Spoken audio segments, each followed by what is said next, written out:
She rang up groceries with the same steady rhythm she'd used for 3 years. Same khaki apron, same gentle smile, same careful way of handling the bread so it wouldn't get crushed. Most customers barely looked at her. To them, Alice Morrison was just the middle-aged cashier at Henderson's Market, the kind of woman who knew everyone's usual items and never forgot to ask about their gardens. She lived alone in a small house on Maple Street, drove a 15-year-old Honda, and spent her evenings reading mystery novels on her front porch. The neighbors thought she was divorced, maybe widowed. Nobody asked too many questions. That was fine with Alice. She preferred it that way. On Tuesday morning, everything changed. The morning rush at Henderson's Market moved like clockwork. Coffee-seeking commuters, mothers with shopping lists, elderly folks taking their time with coupons. Alice handled it all with practiced ease, her scanner beeping steadily as she processed each item. "Good morning, Mrs. Patterson," she said to the woman approaching with her cart. "How's your grandson doing with his soccer?" "Oh, Alice, you always remember," Mrs. Patterson smiled. "He scored 2 goals last week." Alice bagged the items carefully, placing the eggs on top, keeping the frozen foods together. These small gestures mattered. In her previous life, attention to detail had meant the difference between success and failure, between safety and danger. Now it just meant that Mrs. Patterson's bread wouldn't be squashed. The morning continued peacefully until Sarah Chen arrived with her 4-year-old daughter, Emma. Sarah looked stressed, checking her phone repeatedly while trying to corral her energetic child. "Emma, stay close to Mommy," Sarah said, grabbing items from her list quickly. "We need to hurry to your doctor's appointment." Emma wandered near the candy aisle, fascinated by the colorful displays. Alice noticed, but didn't worry. Children often explored while their parents shopped. She kept one eye on the little girl while serving other customers. But when Sarah reached Alice's checkout line 10 minutes later, Emma wasn't with her. "Where's Emma?" Sarah asked, looking around frantically. "She was just here." The panic in Sarah's voice cut through the store's usual hum. Other customers turned to look. Sarah's face went pale as she called out, "Emma!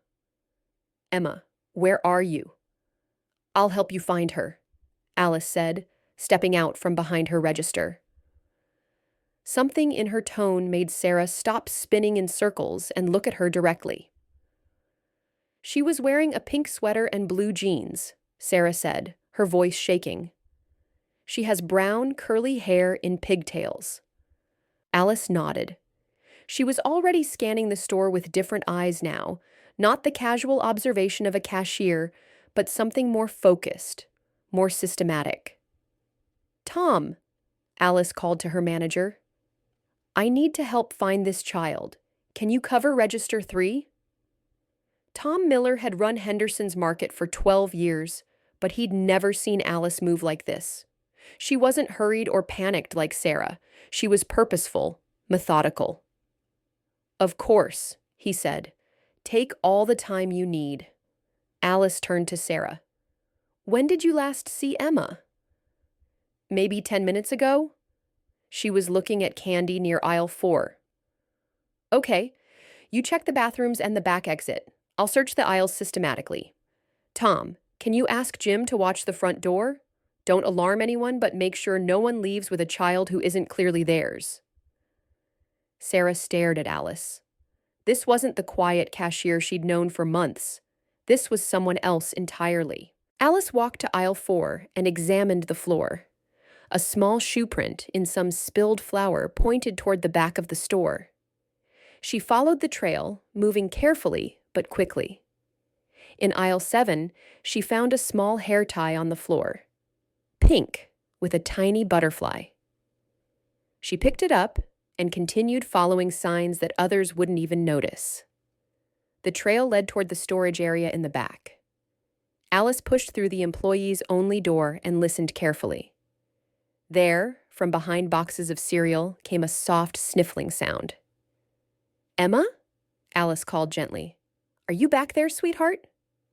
A tiny face appeared between the boxes, streaked with tears.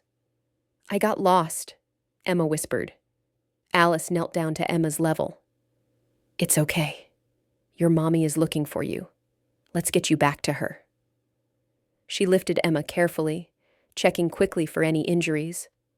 The child was scared, but unharmed. "How did you know where to look?"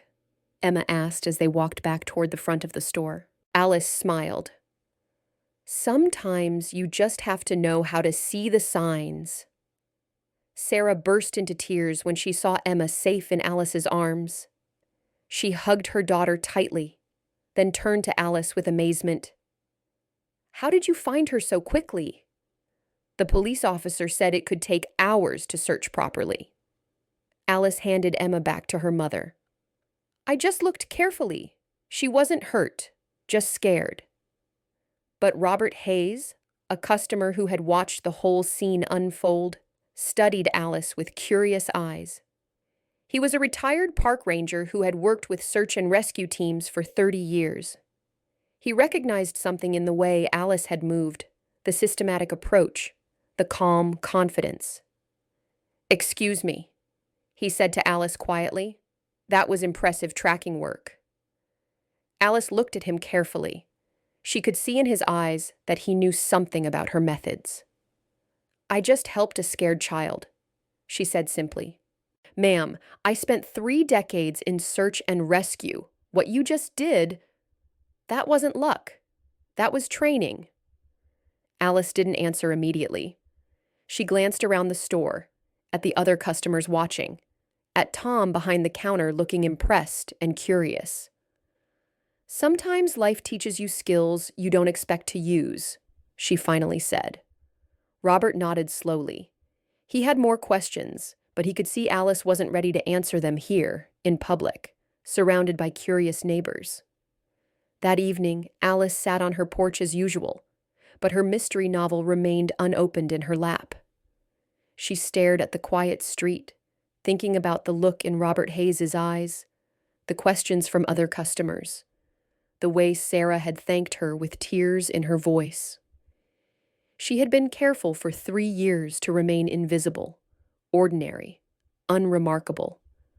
But today, for just a few minutes, her old self had emerged, and people had noticed. The next morning, Robert Hayes came into Henderson's Market during Alice's shift. He didn't need groceries. He walked directly to her register and waited patiently while she finished serving another customer. "I'd like to talk with you," he said when they were alone. "If you have time?" Alice looked at him steadily. "I get off at 3 o'clock. Coffee? There's a nice place down the street." Alice hesitated. She had spent 3 years avoiding exactly this kind of conversation, but Robert's eyes were kind, and yesterday had reminded her of something she had almost forgotten about herself. "All right," she said. That afternoon, they sat in the corner booth at Murphy's Cafe, 2 people who looked like ordinary retirees discussing ordinary things. But their conversation was anything but ordinary. "I've been in search and rescue since 1985, Robert began. 28 years with the National Park Service. I know trained professionals when I see them work." Alice sipped her coffee slowly. "What do you want to know?" "Yesterday, you tracked that child through a crowded store in less than 15 minutes. You read sign on a commercial floor, followed a trail that most people couldn't see, and you did it all without causing panic or disrupting the search area. That's not natural instinct. That's specialized training." Alice was quiet for a long moment. Then she said, "I used to do mountain rescue work." Robert leaned forward slightly. "Where?" "Colorado, Montana, some work in Alaska." Alice's voice was steady but soft. 25 years with Rocky Mountain Search and Rescue. 25 years. Robert whistled softly. "That's serious commitment? What made you stop?" Alice looked out the window at the peaceful small-town street. I lost someone. She didn't elaborate, and Robert didn't push. He understood that kind of pain, the weight that comes with not being able to save everyone. I'm sorry, he said simply. I came here to retire quietly, to have a normal life where nobody needed rescuing. But yesterday, a child was lost. That's different. Robert nodded. It always is, isn't it? We can walk away from the job, but we can't walk away from who we are. They sat in comfortable silence for a moment. Then Robert asked, Would you be willing to share your story with some people? We have a small search and rescue volunteer group here. Nothing big, nothing dangerous, mostly day hikers who get turned around in the state park. But we could use someone with your experience. Alice shook her head. I'm done with all that. I understand. But Alice, yesterday, watching you work, seeing that little girl safe in your arms, you were alive in a way I bet you haven't been for 3 years. Alice didn't answer, but Robert saw something flicker in her eyes. Think about it, he said. Sometimes the best way to honor what we've lost is to keep using what we've learned. That night, Alice couldn't sleep. She went to her closet and pulled down a box she hadn't opened since moving to town. Inside were certificates, medals, photographs, and newspaper clippings. Local woman saves 3 hikers in blizzard. Mountain rescue expert honored for 15 years of service. Search team finds missing campers after 4-day hunt. She had been good at her job, more than good. In 25 years, she had participated in over 300 rescues. She had pulled people from avalanches, found them in blizzards, carried them out of places where helicopters couldn't land. And then came the case that ended everything. Marcus, a young photographer from Denver, had gone hiking alone in Rocky Mountain National Park in November. His family reported him missing when he didn't return from what was supposed to be a 2-day trip. The weather was deteriorating rapidly, with a major storm system moving in. Alice had led the search team for 6 days. They found his camera, his backpack, signs that he had tried to build shelter. But they never found Marcus. The storm had been too severe, the terrain too dangerous, the search area too vast. After 8 days, the official search was called off. Alice had continued looking on her own time for 2 more weeks, until the snow made it impossible to continue.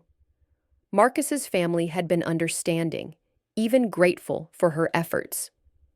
The other team members had assured her that she had done everything possible. Her supervisors had recommended her for commendation for her extraordinary efforts. But Alice couldn't forgive herself for the one person she hadn't brought home.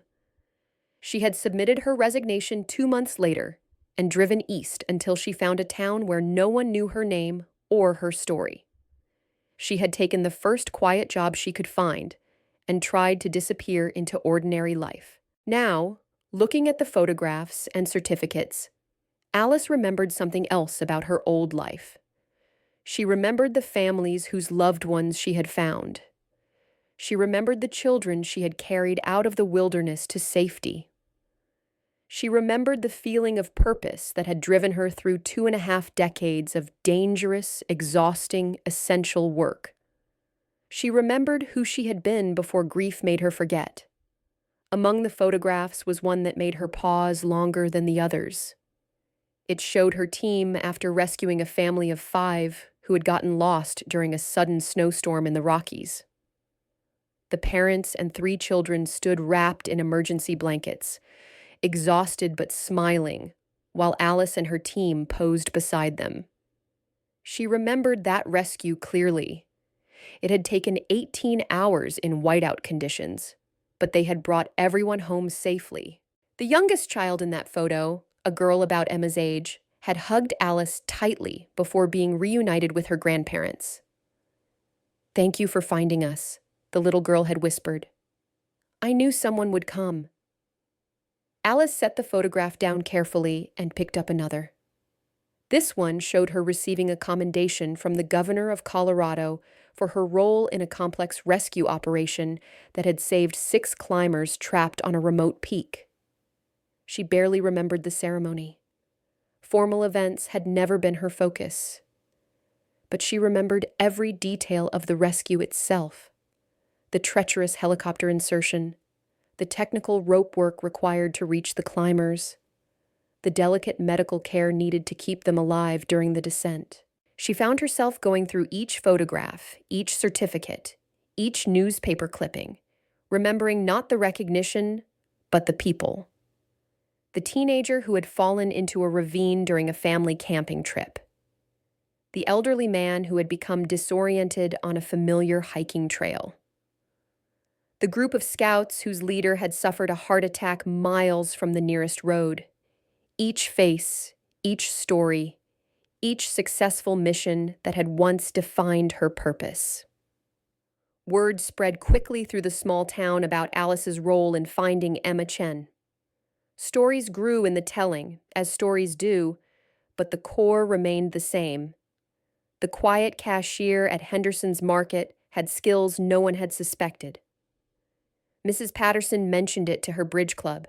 Tom Miller told his wife, who told her sister, who posted about it on social media. Within a week, half the town knew that Alice Morrison wasn't quite who they had thought she was. But it was young Tommy Rodriguez who made the real discovery. Tommy was 16, working part-time at Henderson's Market after school, bagging groceries and collecting shopping carts. He was curious about everything and everyone, the kind of teenager who asked questions and actually listened to the answers. On Friday afternoon, while helping Alice stock shelves during a quiet period, he noticed her arranging the emergency supplies section with unusual knowledge. "You really know a lot about this stuff," he said, watching her organize first aid kits and survival gear with professional efficiency. "Everyone should know basic emergency preparedness," Alice replied. Tommy picked up a compass from the display. "I got lost hiking last month. My dad was really worried. I had no idea how to use one of these." Alice glanced at the compass, then at Tommy. "It's not difficult once you understand the basics." "Could you show me sometime?" "I mean, if you don't mind." Alice hesitated. Then she said, "Bring it to work tomorrow." "I'll show you during break." The next day, Alice spent 15 minutes showing Tommy how to use a compass, how to triangulate position, how to follow a bearing. Tommy was a quick learner, and Alice found herself enjoying the teaching more than she had expected. "Wow," Tommy said. "Where did you learn all this?" "I used to work in the mountains," Alice said simply. "Like a forest ranger?" "Something like that." But Tommy's older brother Carlos worked for the county sheriff's department, and Tommy repeated Alice's lessons at home. Carlos became curious about the woman who could teach wilderness navigation with such expertise. A few discreet questions to colleagues in Colorado revealed Alice's true background. Carlos was impressed and thoughtful. He kept the information to himself, but he began to see Alice differently when he stopped by the market.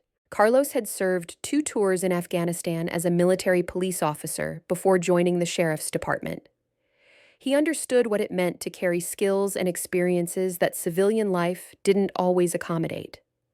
When he learned about Alice's background, he felt a kinship with someone else who had made the difficult transition from a high-stakes career to ordinary civilian work. One afternoon, Carlos approached Alice's register with just a candy bar, clearly wanting to talk rather than shop. "Tommy's been practicing with that compass you taught him about," he said casually. Alice nodded. "He's a good student. Asks the right questions." "He mentioned you used to work in the mountains, search and rescue." Alice met Carlos's eyes directly. She could see understanding there, the recognition of one professional by another. "Long time ago," she said. "I did some mountain training in Afghanistan. Rocky terrain, had to find people sometimes who didn't want to be found. Different mission, but some of the same skills. Alice relaxed slightly. Carlos wasn't pushing for details or looking for drama. He was simply acknowledging shared professional experience. "It stays with you," she said quietly. "Yes, ma'am, it does. Skills like that, they're part of who you are. Hard to just turn them off." Alice handed him his change and receipt. "Sometimes it's better to keep them quiet." "Sometimes," Carlos agreed. "But sometimes people need those skills more than we need the quiet." As he walked away, Alice found herself thinking about his words. She had spent 3 years believing that keeping quiet was the safest choice, the kindest choice. But perhaps she had been wrong about who that choice was really protecting. 2 weeks later, a late-season storm hit the area unexpectedly. What had been forecast as light rain became a dangerous combination of heavy precipitation, high winds, and rapidly dropping temperatures. The Greenwood family, parents, and 2 teenage children had gone camping in the state park for the weekend. They were due back Sunday evening, but by Monday morning, their car was still in the park parking lot and there was no sign of them. Park rangers found their campsite abandoned, with gear scattered by the wind. Tracks led away from the site toward the more remote hiking trails, but the continuing storm had washed out most signs. Robert Hayes called Alice at home Monday evening. "I know you said you were done with rescue work," he began, "but there's a family missing in the park. 2 adults, 2 kids. The weather's getting worse and we need experienced people." Alice looked out her window at the rain pounding against the glass. "What do the rangers say?" Mike Stevens pointed to the trail system. "They were camping here at Site 12. Ranger found tracks heading northeast on the river trail, but lost them when the trail forks." Alice examined the map carefully, noting elevation changes, water sources, potential shelter sites. Weather came in from the west. If they were caught in the open, they would have looked for shelter. "Show me the rock formations in this area."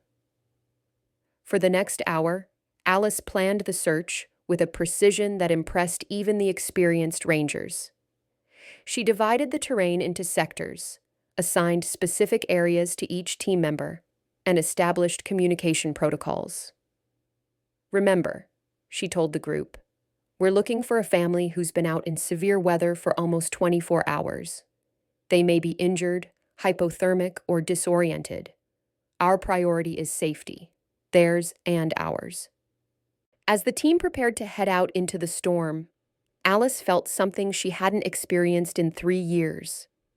The familiar mixture of determination and calm focus that had defined her professional life.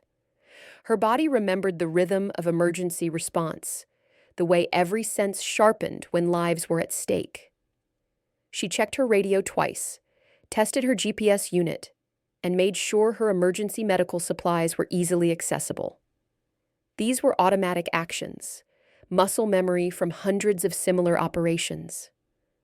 But more than that, she felt a sense of rightness, as if she were finally doing what she was meant to do. The storm was worsening as they spread out across the search area.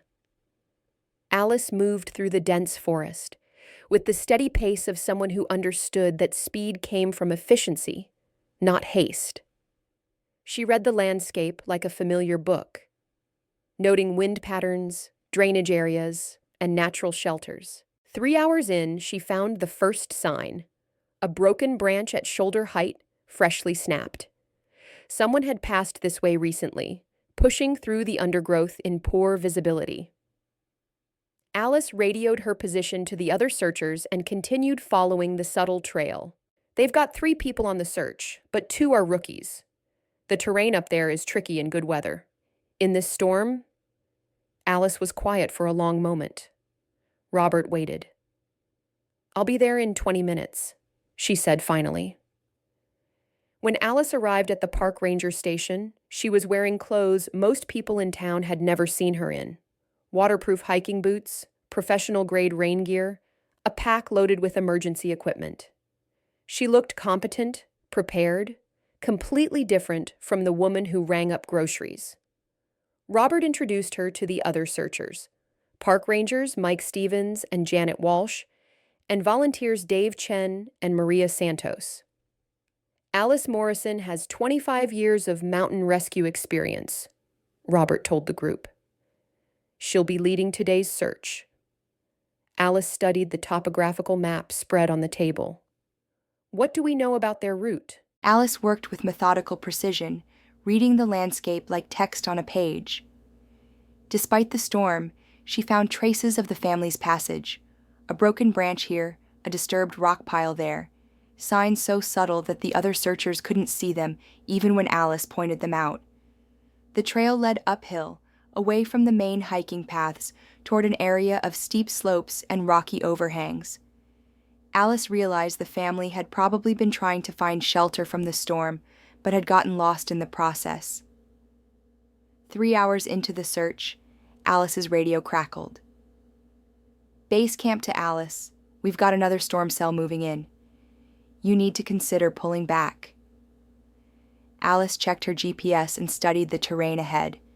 Her instincts told her the family was close, probably sheltered in one of the rocky areas ahead, but the weather was becoming genuinely dangerous. She made the decision that had defined her career for 25 years. The safety of lost people came first. "Negative, base camp. I'm going to check 2 more locations." 40 minutes later, she found them. The Greenwood family had taken shelter in a small cave formed by fallen boulders. They were wet, cold, and scared, but alive and uninjured. The parents, David and Susan, had done a good job keeping their children, 16-year-old Jake and 14-year-old Emma, calm and warm. "Are you a ranger?" David asked when Alice appeared at the cave entrance. "I'm here to get you home safely," Alice replied. "How is everyone doing?" She quickly assessed the family's condition. They were suffering from exposure, but were mobile and alert. Alice radioed the other searchers with their location and began preparing the family for the hike out. "The trail back is steep and slippery," she explained. "We'll take it slow and steady. Everyone stay together, and if anyone feels weak or dizzy, speak up immediately." Alice distributed emergency ponchos and energy bars from her pack. She showed Jake, the oldest child, how to help support his younger sister if she got tired. She gave David a whistle and clear instructions about signaling if anyone in the family needed to stop. "Ma'am," Susan Greenwood said quietly as they prepared to leave the shelter. "How did you find us? We were so far off the trail." Alice adjusted her headlamp and shouldered her pack. "You left signs along the way. Broken branches, disturbed rocks, footprints. I just had to know how to read them. But in this weather, we thought no one would be able to track us. Weather makes tracking harder, but not impossible. The key is understanding how people move when they're lost and scared. You were looking for shelter and high ground. There are only so many logical places to go in terrain like this." The hike out took 2 hours through continuing rain and wind. Alice led the way, ensuring each family member made it safely down the treacherous slopes. Behind them, Robert Hayes and the other searchers provided support and encouragement. Alice maintained constant communication with the team, calling out hazards and rest stops, monitoring everyone's condition. She had Jake help carry some of the lighter equipment, giving the teenager a sense of purpose and responsibility that helped keep him calm. At one point, young Emma slipped on a wet rock and scraped her knee. Alice immediately called a halt, cleaned and bandaged the wound, and spent a few minutes reassuring the frightened girl. "You're doing great, Emma," Alice said as she applied the bandage. "We're almost back to the main trail now." "Were you scared when you were looking for us?" Emma asked. Alice considered the question seriously. "I was concerned about finding you before the weather got worse, but I wasn't scared. I've done this many times before, and I knew we had a good team looking." "Have you ever not found someone?" The question hit Alice like a physical blow, but she kept her expression calm. Sometimes searches take longer than others. The important thing is to never give up. When they finally reached the parking area, paramedics were waiting to check the family for hypothermia and other injuries. Local news reporters had arrived too, drawn by word of the dramatic rescue. Alice helped the Greenwoods into the ambulance, then quietly began packing her gear. She had no intention of talking to reporters or accepting credit for the rescue. But David Greenwood stopped her before she could leave. "Ma'am," he said, "I don't know who you are, but you saved our lives today. Our kids. Thank you." Susan Greenwood was crying as she hugged Alice. "We were so scared. We thought no one would find us in this weather."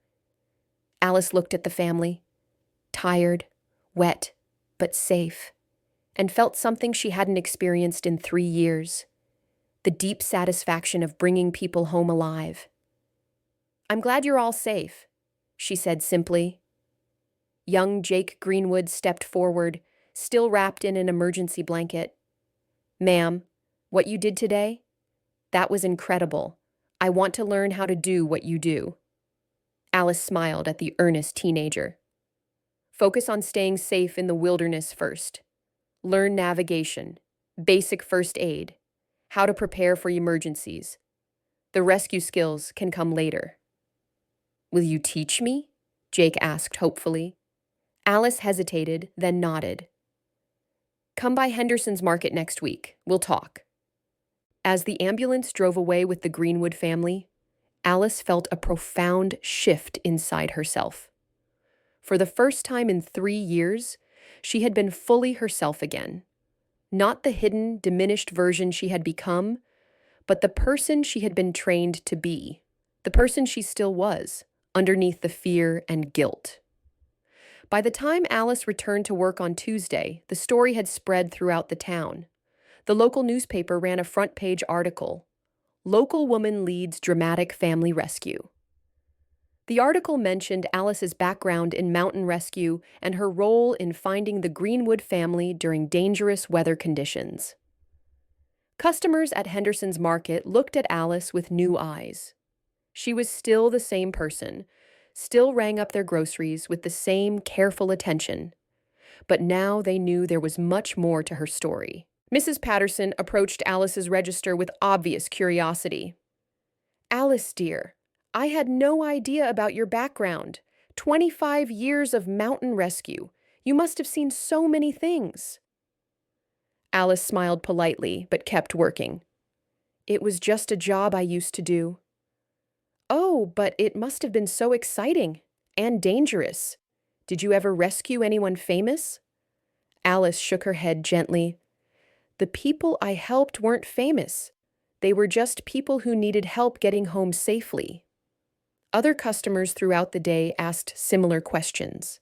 Some wanted dramatic stories, others wanted to know why she had stopped doing rescue work. Alice answered politely but briefly, not offering more information than necessary. But later that morning, a special customer came through Alice's line. It was Jake Greenwood, the 16-year-old who had been lost in the storm with his family. "Hi," he said quietly. "I'm Jake. You rescued me and my family yesterday." Alice stopped scanning his mother's groceries and looked at him directly. "How are you feeling today, Jake? Any effects from being out in the cold?"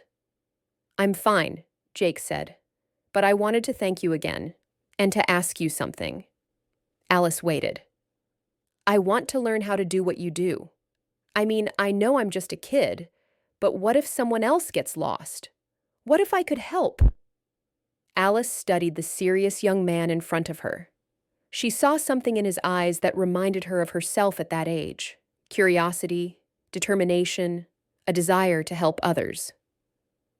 "There are wilderness first aid classes at the community college," she said finally, "and the local search and rescue group trains volunteers." "Would you teach me?" Jake asked. "I mean, if you have time?" Alice finished scanning the groceries and handed Jake the receipt. "Come by the store on Saturday morning before we open. Bring a notebook." Jake's face lit up. "Really? Thank you." After Jake left, Alice realized she had made a commitment she hadn't planned on making.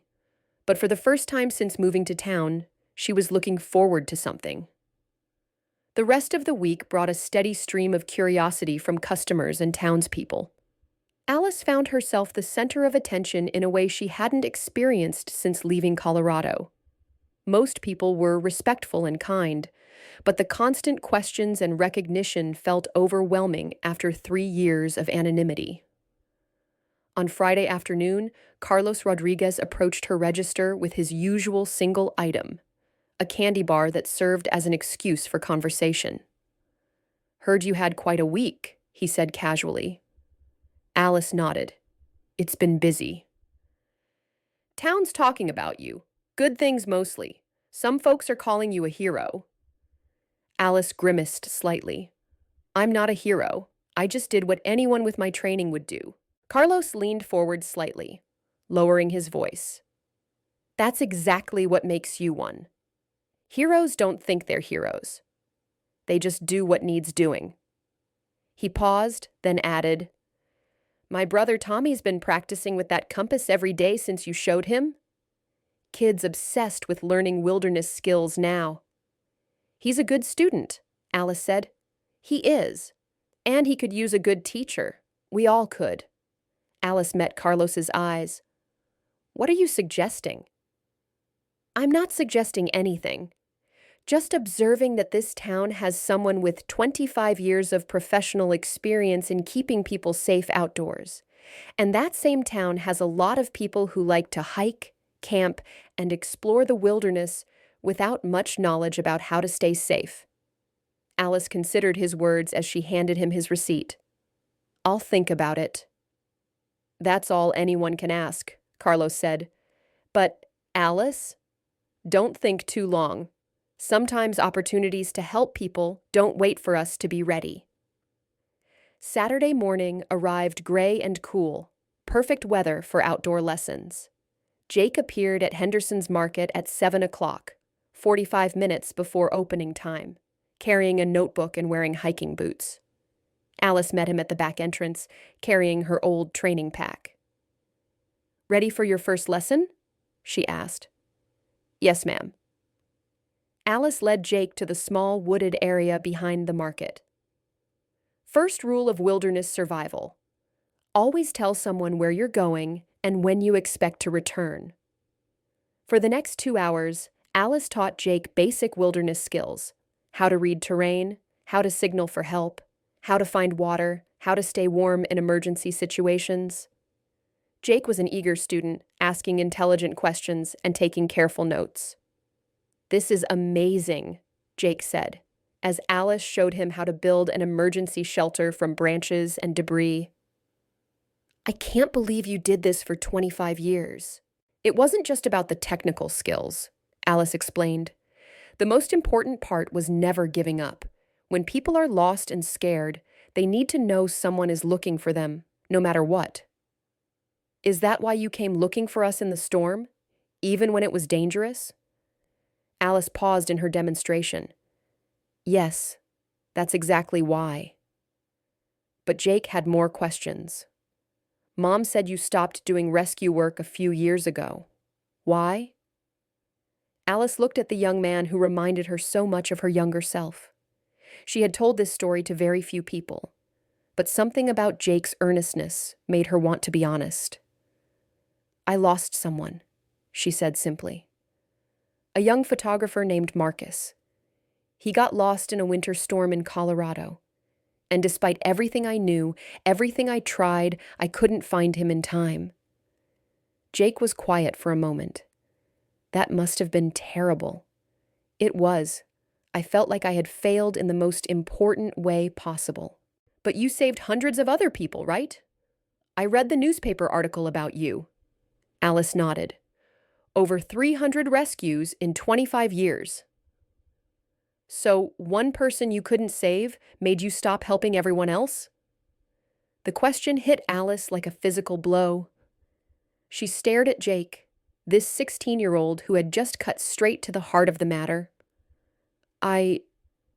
Yes, I suppose it did." Jake was quiet for a moment, then said, "That doesn't seem fair to all the people you could have saved since then." Alice sat down on a fallen log, suddenly feeling the weight of 3 years of running away from who she truly was. "You're right," she said softly. "It isn't fair." Jake sat down beside her. "Do you think that photographer, Marcus, would want you to stop helping people because of what happened to him?" Alice considered the question seriously. During the search for Marcus, she had learned about his life, his passions, his dedication to documenting the beauty of wild places. He had been someone who cared about others, someone who would have understood the risks he was taking. "No," she said finally. "No, I don't think he would." "Then maybe you stopped for the wrong reasons." Alice looked at Jake with a mixture of surprise and admiration. "When did you become so wise?" Jake grinned. "My mom says almost dying makes you think about things differently. And watching you save us, I realize that some people are meant to help others. It's not just what you do, it's who you are." Alice felt tears prick her eyes. "Thank you, Jake." "For what?" "For reminding me who I used to be." They spent another hour practicing basic skills, but Alice's mind was elsewhere. She was thinking about Marcus, about the 3 years she had wasted hiding from her calling, about all the people she might have helped if she had been brave enough to continue. As they packed up the training materials, Jake asked, "Will you teach me again next week?" Alice smiled. "Yes, and Jake? Bring some friends if they're interested. It's time I started sharing what I know." That afternoon, Alice made 2 important phone calls. The first was to Robert Hayes. "I've been thinking about your volunteer search and rescue group," she said without preamble. "Oh?" Robert's voice was carefully neutral. "I'd like to know more about it." "Well," Robert said, and Alice could hear the smile in his voice. "We meet Tuesday evenings at the community center. 7 o'clock. Why don't you come by?" "I'll be there." The second call was harder. Alice dialed the number she had memorized but never used, waiting as it rang twice before a familiar voice answered. "Mrs. Williams? This is Alice Morrison. I worked with your son Marcus's search team in Colorado 3 years ago." There was a pause, then a warm voice said, "Alice, of course I remember you. You worked so hard to find Marcus. How are you doing?" I'm doing better now. Mrs. Williams, I wanted to ask you something. I stopped doing search and rescue work after Marcus's case. I felt like I had failed, like I had let you and your family down. I wanted to know, do you think Marcus would have wanted me to stop helping other people because I couldn't save him?" The silence on the other end of the line stretched for what felt like an eternity. When Mrs. Williams finally spoke, her voice was thick with emotion. "Oh, Alice. Honey, is that what you've been carrying all this time? I couldn't forgive myself for not bringing him home." "Alice, listen to me. You didn't fail Marcus. You didn't fail us. You gave everything you had to find our son. You risked your own life in that storm, and you never stopped looking until it was physically impossible to continue." Mrs. Williams paused, then continued with gentle firmness. "Marcus chose to go into those mountains alone, in dangerous weather, because he loved the wilderness and understood the risks. He was doing what made him happy, what gave his life meaning, and when he needed help, you were there. You gave him every chance possible to come home." Alice felt tears streaming down her face. "But I didn't find him." "No, you didn't, and that breaks my heart every day. But Alice, Marcus would be heartbroken to know that his loss stopped you from saving other people's children, other people's loved ones. He would want his story to inspire you to keep helping, not to hide from who you are." The conversation continued for another 20 minutes, with Mrs. Williams sharing stories about Marcus's life, his values, his deep respect for people who dedicated themselves to helping others. When Alice finally hung up, she felt as if a weight she had carried for 3 years had finally been lifted from her shoulders. That evening, Alice went to her closet and took out the box of certificates and photographs from her rescue career. This time, instead of looking at them with regret, she saw them as reminders of purpose, of lives saved, of a calling that had never truly left her. She selected several photographs and arranged them on her living room table, then sat down to write. For the first time since leaving Colorado, Alice began planning for the future instead of hiding from the past. Tuesday evening, Alice walked into the community center's meeting room to find 12 people sitting around a conference table. She recognized Robert Hayes and several others from the Greenwood Family Rescue. The rest were faces she'd seen around town but hadn't really known. Robert stood up when she entered. "Everyone, I'd like you to meet Alice Morrison.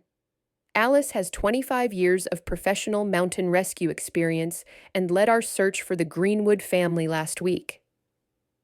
The group welcomed Alice warmly. She learned that they were all volunteers who helped with search and rescue operations in the state park and surrounding areas. Most were hikers and outdoor enthusiasts with basic training, but they lacked the kind of advanced expertise that Alice possessed. "We usually get called out maybe 6 or 8 times a year," explained Janet Walsh, one of the park rangers Alice had worked with. "Lost day hikers mostly. Sometimes teenagers who wander off the trail. Nothing too serious. But last week showed us that we need better training and more experienced leadership," added Dave Chen, Sarah's husband and a volunteer EMT. "That storm could have been a tragedy if we hadn't had Alice there." Alice listened to the group discuss their training needs, their equipment limitations, their communication challenges. She found herself mentally solving their problems, suggesting improvements, offering solutions based on her years of experience. As the meeting progressed, Alice learned more about the individual members. Maria Santos was a nurse who had joined after helping treat several injured hikers. Jim Patterson, Mrs. Patterson's son, was a geology teacher who knew the local terrain well. Carol Williams was a retired police dispatcher who handled communications during searches. Each person had their own reason for volunteering, their own story of wanting to help when others were in danger. Alice saw in them the same sense of service that had driven her own career, and she felt a kinship she hadn't experienced in years. "Alice," Robert said as the meeting wound down, "would you be willing to lead some training sessions for us? Share some of your expertise?" Alice looked around the table at faces full of genuine desire to help people, to make their community safer. She thought about Jake's words, about her conversation with Mrs. Williams, about the unfairness of stopping her help because of one loss among hundreds of saves. "I'd like to do more than that," she said. "If you'll have me, I'd like to join your group officially." The room erupted in enthusiastic approval. Alice felt something she hadn't experienced in 3 years. She felt like she belonged somewhere again. "There's just one thing," Alice added when the excitement died down. "I want to be completely honest about my background. I didn't leave mountain rescue because I retired. I left because I failed to save someone and I couldn't handle the guilt." The room grew quiet. Alice continued, her voice steady but emotional. His name was Marcus Williams. He was 26 years old, a photographer who loved the wilderness. I led the search team that looked for him for over 2 weeks in the worst winter storm Colorado had seen in decades. We never found him. Alice paused, then said, "I left rescue work because I was afraid of failing again, afraid of losing someone else. But I've realized that fear isn't a good enough reason to stop helping people who need it." Robert Hayes leaned forward. "Alice, In 25 years, you had one case where the outcome wasn't what you hoped for. One case out of how many? Over 300 successful rescues, Alice admitted. Then you know better than anyone that sometimes the wilderness wins, despite our best efforts. That's not failure. That's reality. Maria Santos, the nurse, spoke up. In my job, I've lost patients despite doing everything right. It's heartbreaking every time, but I can't stop helping the patients I can save because of the ones I can't. Other group members nodded in understanding. Alice realized she was surrounded by people who understood the weight of responsibility, the pain of occasional failure, and the importance of continuing to serve despite that pain. Thank you, Alice said quietly. I needed to hear that. The meeting officially ended 20 minutes later, but the group lingered, excited to have Alice's expertise and eager to begin more intensive training. Alice found herself scheduling training sessions, discussing equipment needs, and feeling more energized than she had in years. As people began to leave, Carol Williams approached Alice with a thoughtful expression. Alice, I know this might sound strange, but did you say the person you lost was named Marcus Williams? Alice nodded. Yes, a photographer from Denver. Carol's eyes filled with tears. That was my nephew. Marcus Williams was my sister's son. Alice felt the blood drain from her face. Carol, I'm so sorry. I did everything I could. Carol held up her hand. Stop. Alice, my sister told me about you. She said you were the most dedicated, most professional person she'd ever worked with. She said you risked your own life trying to find Marcus, and that you never gave up until it was literally impossible to continue. But I didn't bring him home. No, you didn't. But Alice, Marcus knew the risks when he went into those mountains. He was an experienced hiker who made a choice to go out in dangerous weather because he loved getting photographs of storms. He wouldn't want his death to stop you from saving other people. Carol reached into her purse and pulled out a photograph. It showed Marcus in hiking gear, standing on a mountain peak with his camera, grinning at whoever was taking the picture. He would have liked you, Carol said. He would have respected what you do, and he would have wanted you to keep doing it. Alice took the photograph with shaking hands. Thank you, she whispered. No, Alice. Thank you. For trying so hard to find him, for caring so much, and for being brave enough to start helping people again. That night, Alice placed Marcus's photograph on her mantle next to the pictures from her rescue career. It felt like completing a circle, like finally making peace with the past in a way that honored both her loss and her calling. Within a month, Alice had transformed the local search and rescue group. She organized professional training sessions, helped them acquire better equipment, and established protocols that brought their operations up to standards she had learned in the mountains. The first training session took place on a crisp Saturday morning in the state park. Alice had designed a comprehensive program that would teach the volunteers advanced wilderness skills while respecting their current abilities and time constraints. Effective search and rescue isn't about being a hero, Alice told the group as they gathered around picnic tables loaded with equipment. It's about being systematic, thorough, and safe. A rescuer who becomes a victim doesn't help anyone. She spent the morning teaching navigation techniques, showing the volunteers how to use GPS units in conjunction with traditional compass and map skills. In the afternoon, she demonstrated tracking methods, teaching them to read sign and follow trails in various types of terrain. Jake Greenwood had joined the group as a junior member, and Alice was impressed with his progress. He had been studying wilderness skills on his own and asked thoughtful questions that showed real understanding. Why do you always check for track age before following a trail? Jake asked during a tracking exercise. Because you need to know if you're following the person you're looking for, or someone who passed through the area hours or days earlier, Alice explained. Following the wrong trail can waste precious time and lead you away from your target. Tommy Rodriguez, Carlos's younger brother, had also joined the training program. Alice had paired the two teenagers together, knowing that peer learning was often more effective than adult instruction alone. Word of the improved training program spread to neighboring counties.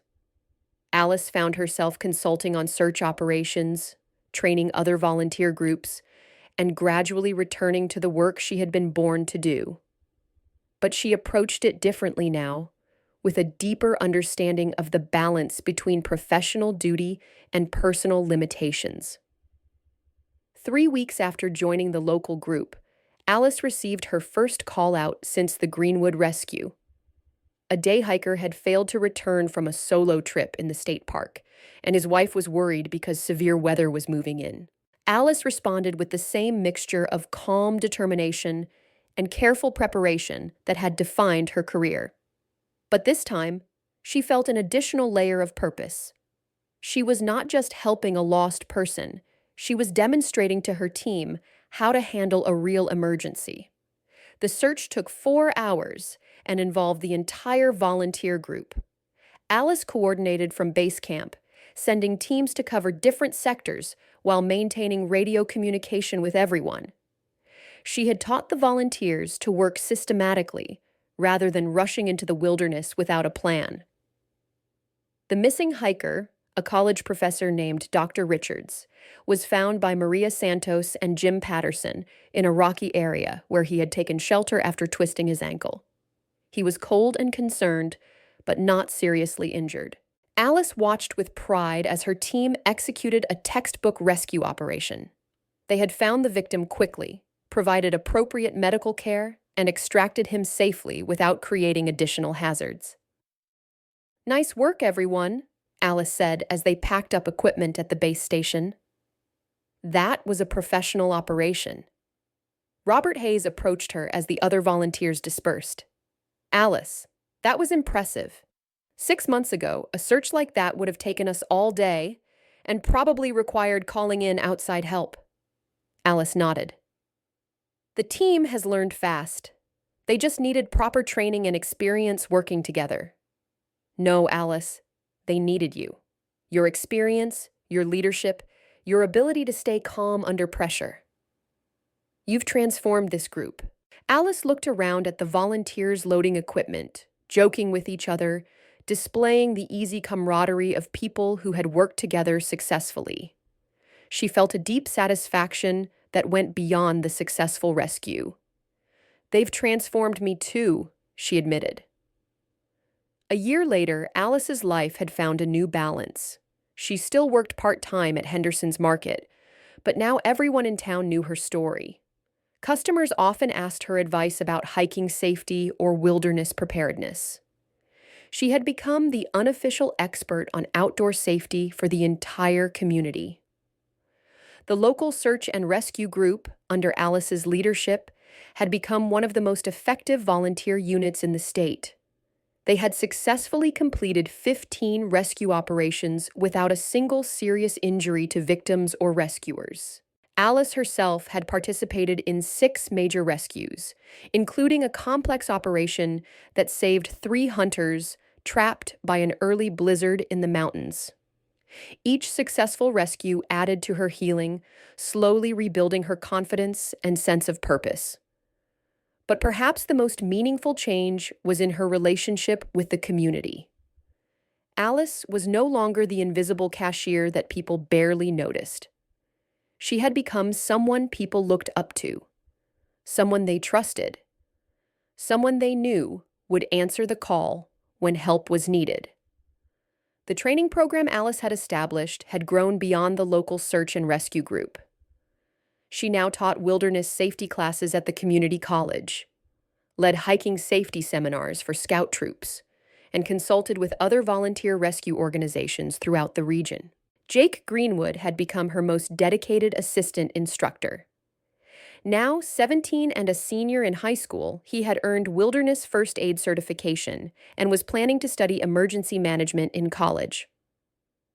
Alice had written him a letter of recommendation that spoke to his maturity, dedication, and natural aptitude for helping others. "I want to do what you do," Jake told Alice one Saturday as they prepared equipment for a training session. "I want to help people the way you helped my family." Alice smiled at the young man who had become like a son to her. "You already are helping people, Jake. Every person you teach, every skill you share, every time you encourage someone to be prepared for emergencies, that's all part of helping people." Tommy Rodriguez had also become a key member of the team. At 18, he was planning to join the military after graduation, with the goal of eventually working in search and rescue professionally. Carlos had told Alice that his younger brother's involvement with the rescue group had given him direction and confidence that transformed his approach to everything. One afternoon, as Alice rang up groceries for Mrs. Patterson, the older woman said, "Alice, dear, I have to ask you something." "What's that, Mrs. Patterson? Do you ever regret leaving your quiet retirement to take up rescue work again?" Alice thought for a moment as she bagged Mrs. Patterson's items. "No," she said finally. "I regret the 3 years I wasted trying to hide from who I really am." Mrs. Patterson nodded approvingly. "Well, we're certainly glad you came back to yourself. This town is safer because of you." "It's safer because of all of us working together," Alice corrected gently. "I'm just one person. The real strength comes from having a community where people care about each other and are willing to help when help is needed." That evening, Alice sat on her front porch reading, but this time it wasn't a mystery novel. It was a manual on advanced wilderness medicine that she was studying for her recertification. As the sun set behind the mountains, she felt a deep sense of peace. She thought about Marcus, the young photographer she had never found. She had learned to carry that loss differently now, not as a failure that defined her, but as a reminder of why her work mattered and why she could never give up. On her mantle, Marcus's photograph sat beside pictures from successful rescues, a reminder that both triumph and loss were part of the same commitment to helping others. Her phone buzzed with a text from Robert Hayes. "Possible search operation tomorrow. Missing hiker in State Park. You available?" Alice typed back quickly. "On my way." She stood up and went inside to prepare her gear. Tomorrow, someone would need help finding their way home. And Alice Morrison, former cashier, former mountain rescue specialist, current guardian of the lost, would be ready. As she packed her equipment, Alice reflected on the journey that had brought her back to herself. Sometimes the most important rescues aren't the ones you make in the wilderness.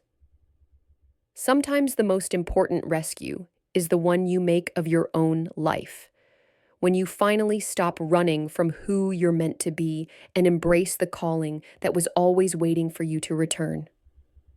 The quiet cashier had found her voice again, and when people were lost, that voice would guide them home.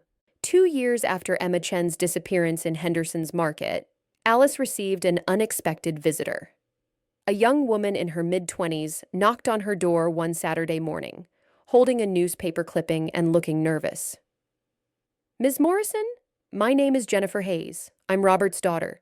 I've been living in California, but I came back to visit my dad, and he told me about you." Alice invited Jennifer in for coffee, curious about what had brought Robert's daughter to her door.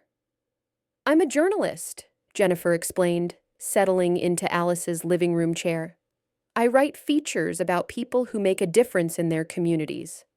My dad told me your story, and I was wondering if you'd be willing to be interviewed for a piece I'm working on." Alice shook her head automatically.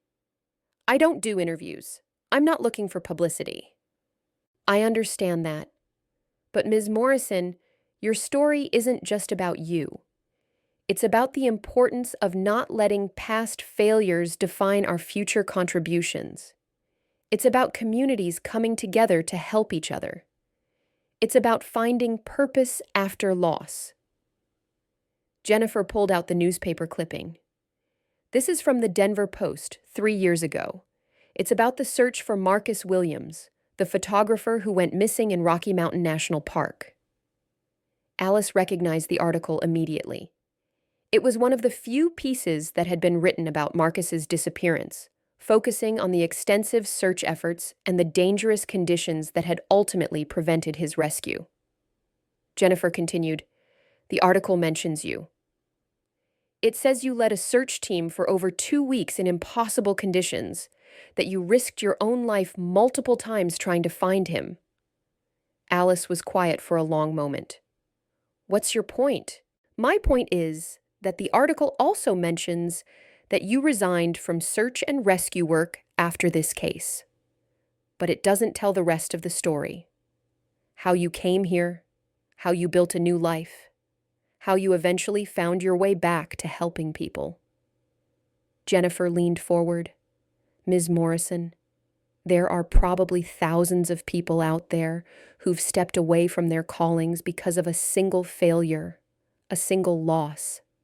Your story shows that it's possible to come back, to find meaning again, to serve others even after experiencing profound disappointment." Alice considered Jennifer's words. She had spent so many years avoiding attention, avoiding recognition, trying to remain invisible. But perhaps her story could help others who were struggling with similar challenges. "What would this article involve?" Alice asked cautiously. "I'd like to interview you about your journey, from your early career in search and rescue, through Marcus's case and your decision to leave, to your life here and your return to helping others. I'd also like to talk to some of the people you've helped, get their perspectives on what you've meant to this community." Alice thought about Jake and Tommy, about the Greenwood family, about the other people she had helped over the past 2 years. "And you think this story might help other people?" "I think it might help people understand that it's possible to come back from failure, to find new ways to serve, to rebuild a sense of purpose even after devastating loss." Alice was quiet for several minutes, considering. Finally, she said, "I'll think about it. Give me your contact information and let me discuss it with some people whose opinions I trust." After Jennifer left, Alice called Robert Hayes. "Your daughter wants to write an article about me," Alice said without preamble. Robert chuckled. "I figured she might. Jennifer's been fascinated by your story since I told her about the rescue group and how you've transformed our capabilities. Do you think I should do it?" "Alice, that's entirely up to you. But I will say this. You've had a positive impact on a lot of people here. If sharing your story could help other people find their way back to their purpose, isn't that worth considering?" That evening, Alice called Mrs. Williams, Marcus's mother. "Alice!" Mrs. Williams's voice was warm and welcoming. "How wonderful to hear from you. How are things going with your rescue work?" Alice explained about Jennifer's request for an interview. "I wanted to ask how you'd feel about me talking publicly about Marcus's case. I don't want to do anything that would be painful for your family." Mrs. Williams was quiet for a moment. "Alice, honey, I think Marcus would love the idea that his story might help other people. And I think he'd be proud to know that what happened to him led you to help so many other families avoid the pain we've experienced. Are you sure? I don't want to exploit his memory for publicity." "Alice, you're not exploiting anything. You're honoring Marcus by showing that his loss wasn't meaningless, that it became part of something larger, that it helped you become an even more effective rescuer and teacher." After hanging up with Mrs. Williams, Alice knew what she needed to do. Jennifer Hayes returned the following week with a recorder and a notebook full of questions. Alice had prepared by going through her old photographs and certificates, organizing her thoughts about the journey that had brought her from Colorado to this small town and back to her calling. "Let's start at the beginning," Jennifer said. "How did you first get involved in search and rescue work?" Alice settled back in her chair, remembering. "I was 22, fresh out of college with a degree in outdoor recreation. I was hiking in Colorado when I came across a family whose 8-year-old son had wandered off the trail. The parents were panicking, and I helped them organize a systematic search. We found the boy within an hour, but I realized how easily that situation could have turned tragic without proper knowledge and preparation. So you decided to get training? I started volunteering with Rocky Mountain Search and Rescue the next week. They put me through 6 months of intensive training: wilderness navigation, emergency medicine, technical rope rescue, avalanche safety, helicopter operations. It was the hardest thing I'd ever done, but I loved every minute of it. Alice talked Jennifer through her career, describing some of the more memorable rescues, the technical challenges, the emotional rewards of bringing people home safely. She spoke about the camaraderie of the rescue community, the dedication required, the physical and mental demands of the work. In 25 years, you participated in over 300 rescues, Jennifer noted. That's an extraordinary record. I was part of extraordinary teams, Alice corrected. Search and rescue is never a solo operation. It requires coordination, communication, and people willing to put themselves at risk for strangers. Tell me about Marcus Williams. Alice took a deep breath. Even now, talking about Marcus was difficult, but she no longer felt the crushing weight of guilt that had once made his name unspeakable. Marcus was a nature photographer from Denver, 26 years old, experienced hiker, familiar with the area where he disappeared. He went out alone in November, planning a 2-day trip to photograph an early winter storm system. Alice described the search in detail: the deteriorating weather conditions, the expanding search area, the increasingly desperate efforts to find any trace of the missing photographer. We found his equipment, evidence that he had tried to build shelter, tracks that showed he had been moving toward safety. But the storm was unlike anything we had seen in that area. Winds over 70 miles per hour, temperatures dropping to 20 below zero, snow accumulations that made travel nearly impossible. You searched for 2 weeks. The official search was called off after 8 days when conditions became too dangerous for searchers. I continued looking on my own time for another week, until it became physically impossible to continue. Jennifer leaned forward. Why did you resign after this case? Alice considered the question carefully. Because for 25 years, I had been able to bring people home. Not every case was easy, not every rescue was quick, but somehow we always managed to find people and get them back to their families safely. Marcus was the first person I couldn't save. But you had a perfect record before that: 300 successful rescues. Which is exactly why I couldn't handle the failure. I had started to believe that my skill and determination were enough to overcome any situation. Marcus taught me that sometimes the wilderness wins, no matter what you do, and I couldn't accept that lesson. Alice described her decision to leave Colorado, her drive east until she found a town where no one knew her story, her attempt to disappear into ordinary life. For 3 years, I tried to convince myself that I could be happy living a quiet, safe life where no one needed rescuing.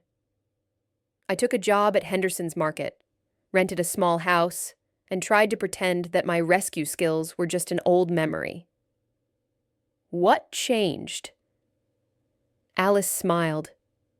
Emma Chen, a 4-year-old girl who got lost in the grocery store where I worked. Her mother was panicking, other customers were looking around randomly, and I found myself automatically reverting to search protocols. I found Emma within 15 minutes, using tracking skills I thought I had buried. Alice described the chain of events that had led her back to rescue work: Robert Hayes's recognition of her abilities, the Greenwood family rescue, her conversation with Jake about the unfairness of letting one failure override hundreds of successes. The turning point was realizing that I had been dishonoring Marcus's memory by walking away from rescue work. He wouldn't have wanted his death to prevent me from helping other people. He would have wanted his story to inspire me to work even harder to bring other families' loved ones home safely. Jennifer asked about Alice's current work with the local search and rescue group, her training programs, her role in the community. What I do now is different from my career in Colorado, Alice explained.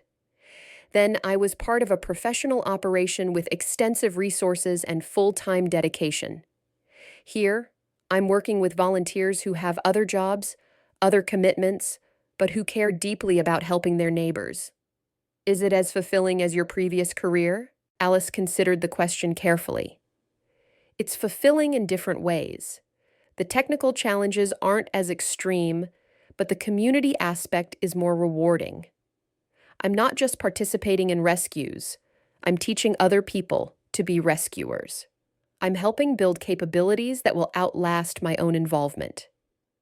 What would you say to someone who's walked away from their calling because of a failure or disappointment? I'd say that failure is part of any meaningful work. If you're not occasionally failing, you're not pushing yourself hard enough or taking on difficult enough challenges. The question isn't whether you'll experience failure, it's how you'll respond when you do. Alice paused, then continued. I'd also say that hiding from your calling doesn't eliminate the pain of past failures. It just ensures that you'll never have the chance to balance that pain with future successes. The only way to honor the people you couldn't help is to keep helping the people you can. Epilogue. 5 years later. 5 years after that first day when Emma Chen went missing in Henderson's Market, Alice Morrison had become a legend in her small town and beyond. The local search and rescue group had saved over 100 people under her leadership. Alice had been featured in national magazines and had written a guidebook on volunteer search and rescue operations. Jennifer Hayes's article about Alice had been published in a national magazine and had generated hundreds of letters from people who had found inspiration in Alice's story. Several readers had written to say that the article had encouraged them to return to careers or volunteer work they had abandoned after experiencing failure or disappointment. But if you visited Henderson's Market on any given Tuesday morning, you would still find Alice at Register 3, carefully bagging groceries and asking customers about their families. Because Alice had learned something important in her journey back to herself. True service doesn't require fame or recognition. It just requires showing up day after day, ready to help however you can. Whether that meant finding a lost child in a grocery store, rescuing a family from a mountain storm, or simply making sure Mrs. Patterson's eggs didn't get broken on the way home, Alice understood that every act of care mattered. Every moment of attention to others' needs was part of the same calling that had driven her through 25 years in the mountains. The young people she trained called her teacher. The families she had rescued called her hero. Her customers at the market called her Alice. She answered to all of them with the same quiet strength that had always defined her. The same steady presence that had never really gone away, even during the 3 years when she had tried to hide it from the world. Jake Greenwood was now in college studying emergency management, with plans to become a professional search and rescue coordinator. He returned home every holiday to help with training sessions and to learn new skills from Alice. Tommy Rodriguez had joined the National Guard and was training to become a helicopter rescue technician. On a shelf in Alice's living room sat a letter from the governor, thanking her for her service to the state's search and rescue community. Next to it was a photograph of Marcus Williams, still smiling from his mountain peak, and a small placard that read, "In memory of those we couldn't save, in honor of those we could, in commitment to those we will." Alice Morrison had learned that you can't really retire from who you are. You can only choose whether to use your gifts in service of others or to waste them in service of fear. She had chosen service. And in making that choice, she had found her way back to the life she was always meant to live.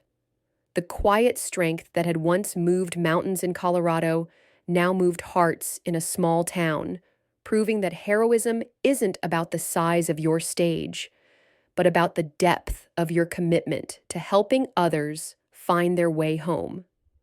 If this story touched you, don't forget to like, comment, and subscribe. We'd love to hear what inspired you the most. And where in the world are you watching from? Let us know below.